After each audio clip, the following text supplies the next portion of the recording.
What's going on, guys? Mango here, and today I'm bringing you the complete Overwatch Uprising challenge mission guide.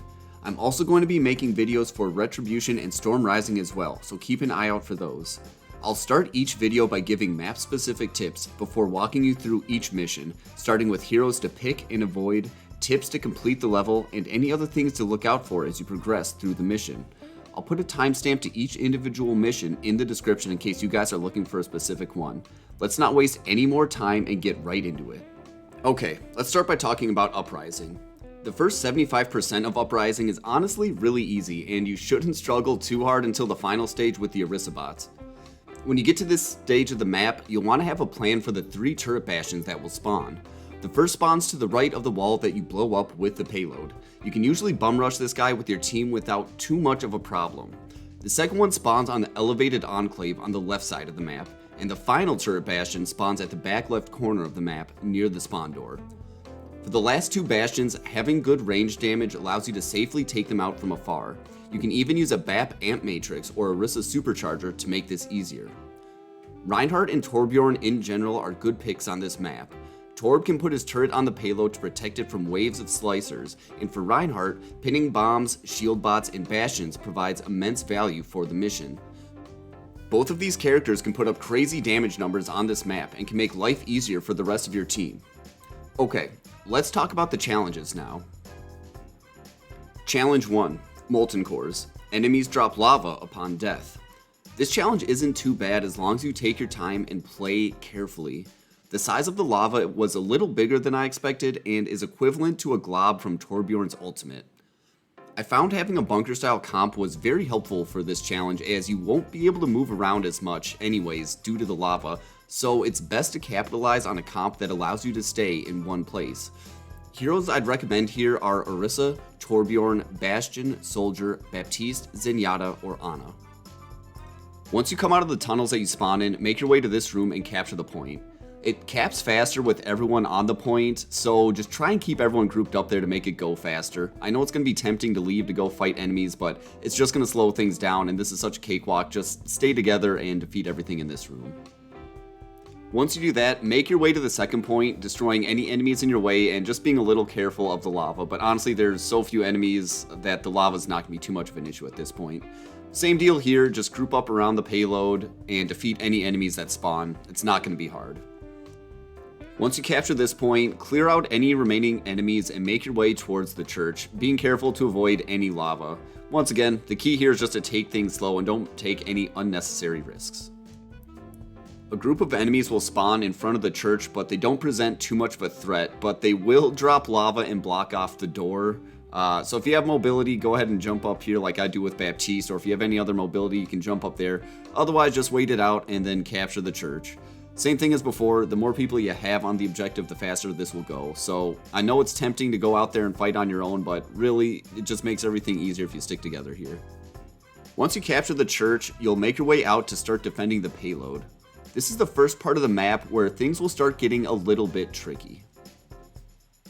Once enemies begin spawning around the payload, you're best off just going into bunker mode with an Orisa shield on top of the payload and everyone just grouped inside of it so that you don't get affected too much by the lava.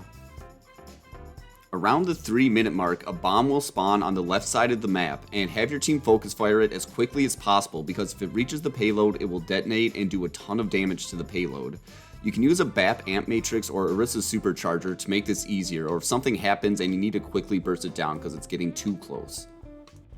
The first bastion will spawn around the 2-minute mark and head to the right corner of the map as you see here.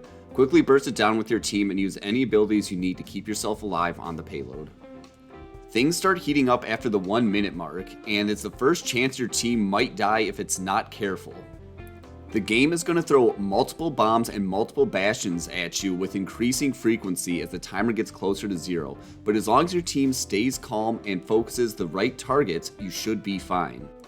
Torbjorn is a great pick for this section because his turret will focus on the smaller enemies attacking the payload, which will allow your team to focus fire on the bastions and the bombs.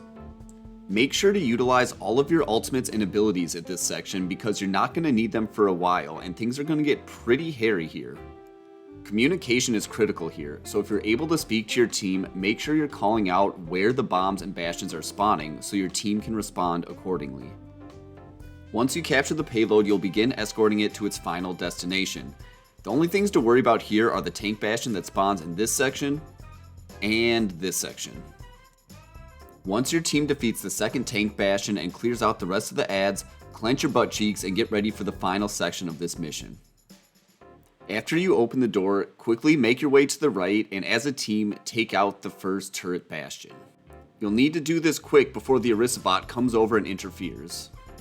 Once you defeat the first Orisa, you're going to want to target the second bastion that's in the second enclave on the left. This can be a little harder than you think. However, if you hold the corner and utilize Baptiste's Immortality Field, it can make this a lot easier. You can also use the Amp Matrix or Orisa's Supercharger to try and burst that bastion down even quicker. Once the turret bastion is defeated, you'll need to focus on the next Orisa. The game makes it a little more complicated by spawning a tank bastion, so the best thing to do here is to give up a little ground and play defensively, as the tank bastion will play into you. Once the tank bastion is defeated, you can move forward and eliminate the rest of the adds before finally finishing off the second Orisa.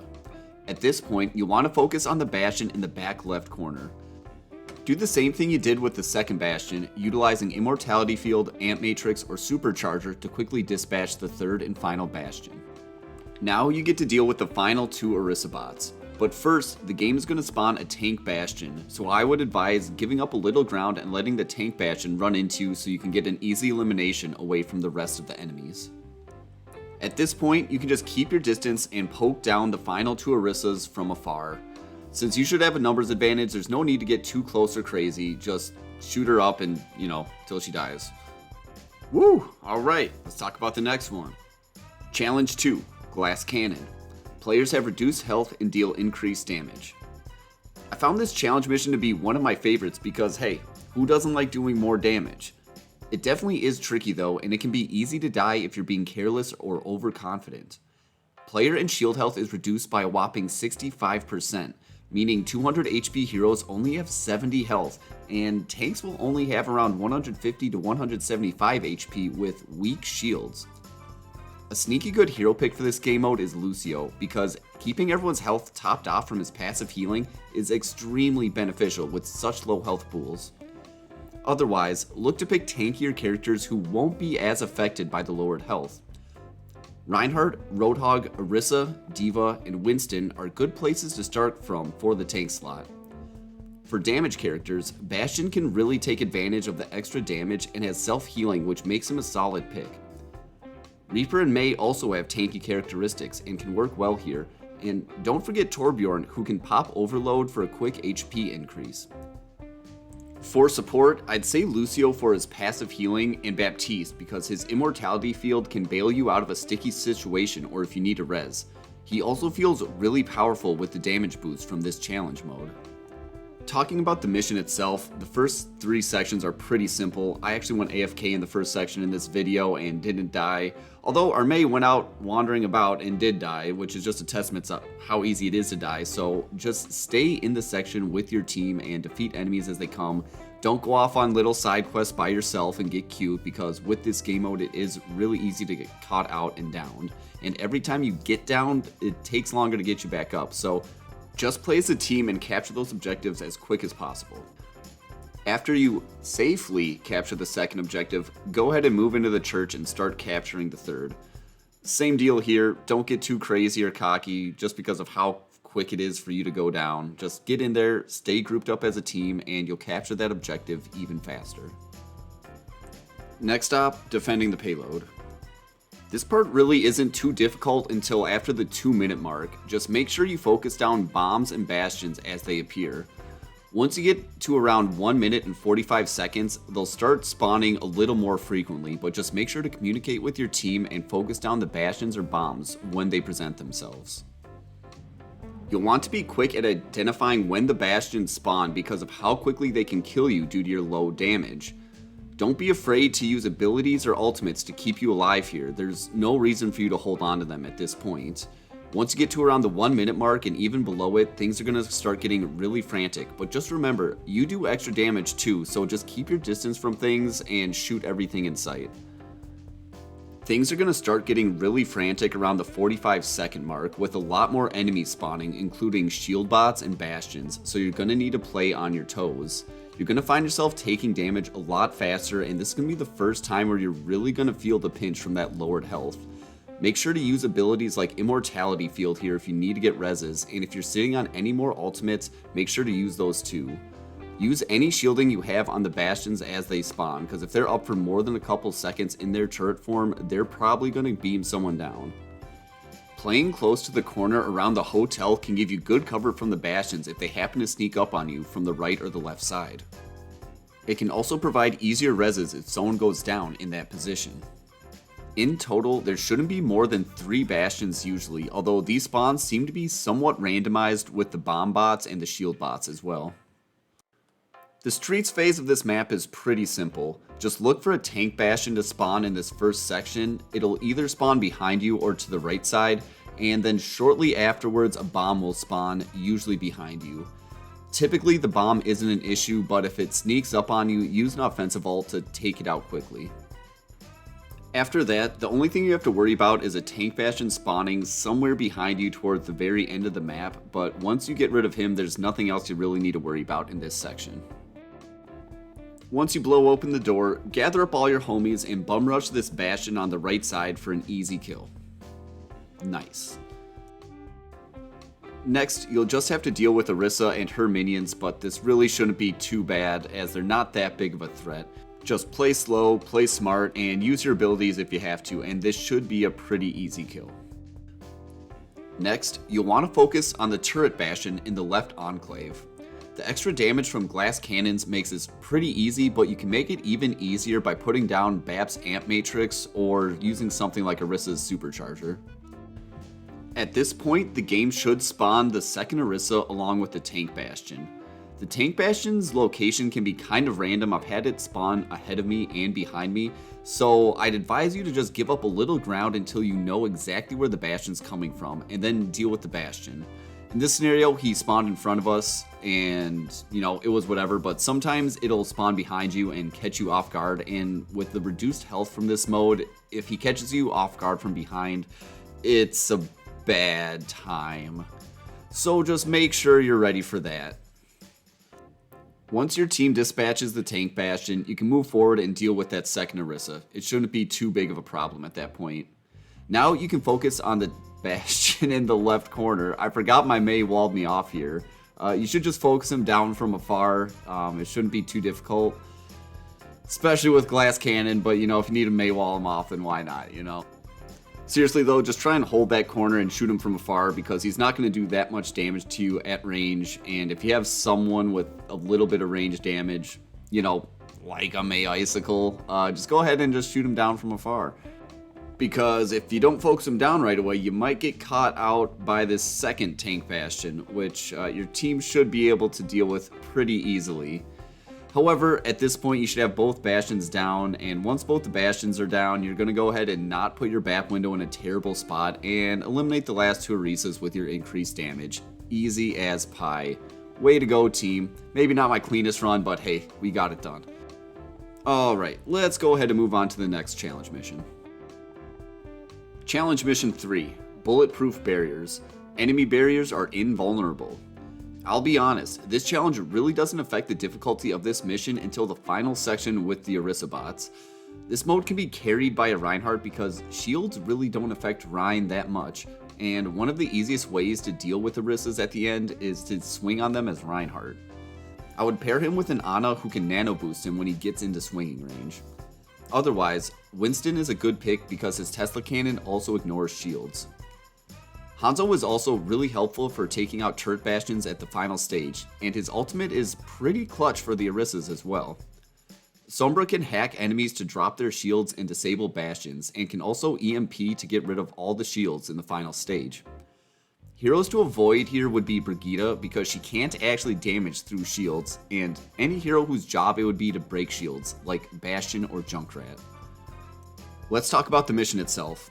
The first point is super simple, so I won't say too much about it. There aren't any real threats, so all I am going to say is just stay on the point because it'll capture faster with everyone on it.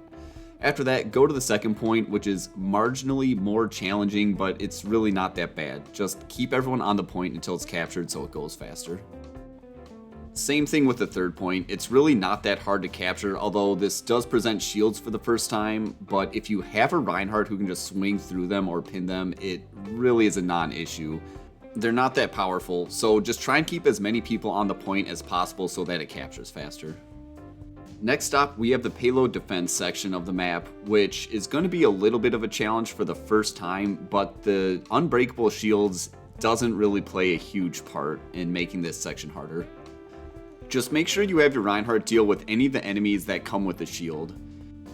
This section really isn't that difficult until the 1 minute and 30 second mark when bastions start spawning. Just be sure to call them out to your team if you're able to and focus them down as quickly as possible. The difficulty goes up once again around the 45 second mark because the game will start spawning heavy units on either side of the payload. Communication is key here, so let your team know what is spawning where, and if you're a Reinhardt, deal with the shielded enemies, and if there's a bastion, the rest of the team should focus that. If you have any ultimates, now's the time to use them because it's not going to get any more difficult from here on out. You should expect a random mix of 4 to 5 heavy units from 45 seconds on, consisting of bastions, shield bots, and bombs. Do your best to use crowd control abilities on the bastions and the bombs. So for example, don't miss your sleep dart on the bastion like I did right there. Reinhardt's pin is super helpful here. If he pins the bomb, he can take it away from the payload and do a bunch of damage. And if he pins the bastion will actually try and walk back to where he was placed before. So the farther away you take the bastion from his starting spot, the longer it's going to take him to get back to it and plant his butt down. Not to mention you do a considerable amount of damage to him. The payload escort part of the mission is not nearly as hard. Just look for a tank bastion to spawn somewhere behind you or to the right towards the beginning and focus him down with the rest of your team. A bomb will also spawn behind you after the tank bastion, so just Reinhardt pin him way back and finish him off. He shouldn't be a big issue. One more bastion will spawn behind you while you're getting close to the doors, so pay attention to the sound cue he makes when he enters the map and try and identify where he's coming from. It should be pretty easy for your team to focus him down, but if anyone doesn't know where he is, just make sure to communicate with them and let them know where to find bastion. Once you blow up that freaking door, go ahead and make your way directly to the right, and as a team, take down this bastion. As a team. If you do it together, it shouldn't be too hard. After that, quickly shift your focus to the Orisa. If your whole team concentrates fire on her, it shouldn't take too long. My team struggles a little bit here, but we end up getting the job done in the end. If you're playing as Ana, you can also look to sleep the second bastion on the left side of the map to prevent your team from taking too much unwanted damage. If your team is having trouble taking down the second bastion at range like my team is doing, you can also flank around through this doorway here and break its sightline and get close and take it out that way. This probably isn't the ideal way to deal with it, but it did work in our situation. Just be careful because the third bastion is lurking right around the corner by the left spawn door. The second wave of enemies won't spawn until the first Orisa is dead. So at this point, if you haven't killed the first Orisa, go back and finish her off. You can even use this to your advantage because if you leave the first Orisa up, it's almost easier to deal with the second and then the third bastion because there's going to be less enemies to deal with at that point since they won't spawn until that first Orisa is dead. The second Orisa that spawns will be a lot easier to deal with if you've already taken out the second bastion. And remember, just like competitive Overwatch, if she drops a supercharger, make sure you focus that down because if you don't, it's going to make your life a lot harder. Once the second Orisa is down, the final two Orisas will spawn along with the tank bastion. The tank bastion can spawn like almost anywhere. It can be in front of you or directly behind you like it does in this scenario. So the best move is to drop back and wait until you can figure out where that tank bastion is coming from. In this video, it came from directly behind us, so you definitely don't want to get caught out by that. Once you take out this tank bastion, you can focus on the end of the mission. If you haven't already, try to get down the last turret bastion that's in the back left corner. This will be a lot easier if you have range damage, which my team doesn't have a ton of in this game. But once you get that bastion down, just try and get your Reinhardt in a position to swing on the final two Orisas. As you can see here, our team opts to take that flank route that we were on earlier, mostly due to our lack of range damage. But really, I think dealing with this Bastion from range makes things a lot easier. Nonetheless, we get in there on him and we focus him down like a good team should.